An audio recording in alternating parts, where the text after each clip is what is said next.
आधी रात को जागते हुए एहसास हुआ, अगर जिम्मेदारियां न होती तो अब तक सो चुके होते। लेकिन यह केवल समय का बीतना नहीं है, ये जीवन का एक हिस्सा है जो हर दिन हमारे हाथों से फिसलता जा रहा है और जो एक बार चला गया वह कभी लौट कर नहीं आएगा। कोई भी व्यक्ति कितना भी कमजोर क्यों ना हो, अगर सच्चे मन से पढ़ाई में जुट जाए तो कुछ भी असंभव नहीं। असफलता का एक ही कारण है, हमने उतनी मेहनत नहीं की जितनी परीक्षा की मांग थी।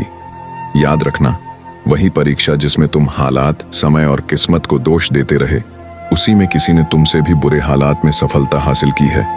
इसलिए अपनी कमियों को स्वीकार करना और उन पर काम करना ही तुम्हारा पहला और अंतिम विकल्प है। तुम्हारी जिंदगी आसान नहीं होगी क्योंकि तुम अपने घर की स्थिति बदलने के लिए चुने गए हो। सफलता के लिए संघर्ष तुम्हारी नियति है। सरकारी नौकरी की तैयारी कोई साधारण यात्रा नहीं, यह एक तपस्या है। कोई सुबह 4 बजे पढ़कर सोता है तो कोई 4 बजे जागकर पढ़ता है, और वही जीतता है जो हर परिस्थिति में डटा रहता है। जब कोई बार बार हारने के बाद भी मुझ पर विश्वास करता है तो मैं उनके लिए जीतूंगा। जब जीत ही जिद बन जाए तो घाव मायने नहीं रखते। हजारों की भीड़ में मैं उभर कर आऊंगा क्योंकि मुझ में काबिलियत है और मैं करके दिखाऊंगा।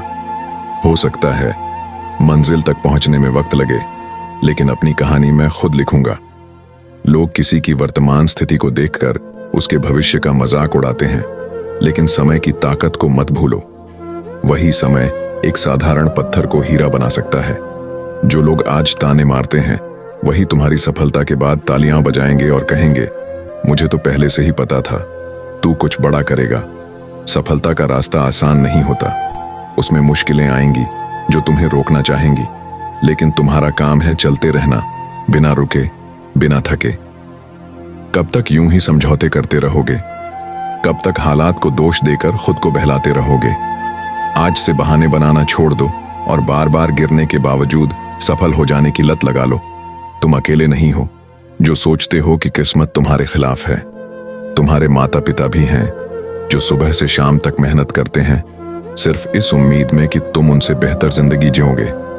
जब वे बिना शिकायत किए संघर्ष कर सकते हैं तो तुम्हें किस बात का डर? अगर लोहे का काम करने वाला टाटा बन सकता है, अगर जूते बेचने वाला बाटा बन सकता है, तो तुम किस्मत का रोना क्यों रो रहे हो? ये वक्त तुम्हारा है, या तो इसे सोने में बर्बाद कर दो या इसे सोना बना लो। ईश्वर का दिया हुआ कभी अल्प नहीं होता, बस उसे सही दिशा में इस्तेमाल करने की जरूरत होती है। अब समय आ गया है खुद से एक वादा करने का, मैं रुकूंगा नहीं जब तक अपनी मंजिल हासिल नहीं कर लेता। ऐसे ही मोटिवेशनल वीडियो देखने के लिए चैनल को लाइक और सब्सक्राइब कर लें।